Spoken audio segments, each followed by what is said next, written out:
राधे राधे दोस्तों, मकर संक्रांति के इस नेकचार के वीडियो में हम जानते हैं कि अमर सुहाग की कहानी का नियम कैसे लेते हैं और उसका उद्यापन कैसे करते हैं। अमर सुहाग की कहानी का नियम एक संक्रांति से अगली संक्रांति तक लिया जाता है, लेकिन यदि आपके लिए रोजाना इतने दिन की कहानी सुन पाना संभव नहीं है तो आप हर महीने की संक्रांति का नियम ले सकते हैं, या फिर सवा महीना या 7 दिन का नियम भी ले सकते हैं।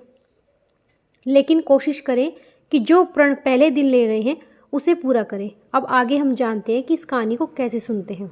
इस कहानी को सुनने के लिए एक पाटे पर थोड़े गेहूं और 1 लोटा जल रखें। गणेश जी को विराजमान करें, गुड़ या पतासे रखें।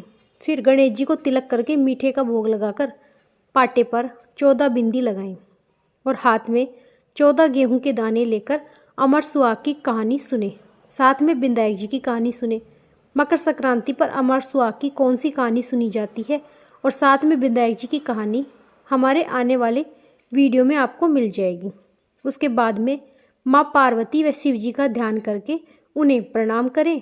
अमर सुहाग की प्रार्थना करें कि हे माँ पार्वती और भोलेनाथ, आपकी कृपा सदा मेरे परिवार पर बनाए रखना और मेरे सुहाग की रक्षा करना। इस तरह से अमर सुहाग की कहानी सुनी जाती है। यदि आपने 365 सवा महीना या 7 दिन कहानी सुनने का नियम लिया है तो पहले दिन और उद्यापन वाले दिन इस तरह कहानी सुने। बाकी दिन हाथ में गेहूं के दाने लेकर घर के मंदिर में बैठकर यह कहानी सुन सकते हैं। लेकिन यदि आपने केवल हर महीने की 14 तारीख यानी हर महीने की संक्रांति का नियम लिया है तो पूरी विधि से कहानी सुने। अमर सुहाग की कहानी का उद्यापन कैसे करें। उद्यापन के लिए 14 जगह हरे रंग के चूड़े के साथ 1-1 बिंदी का पत्ता तथा कुछ मीठा या तिल के लड्डू रखें। एक सासू माँ का बेस, सुहाग सामग्री और ससुर जी के कपड़े रखें और सभी पर रुपए रखें। फिर उद्यापन वाले दिन पूरी विधि से कहानी सुनते समय यह सारा सामान रखकर कहानी सुने।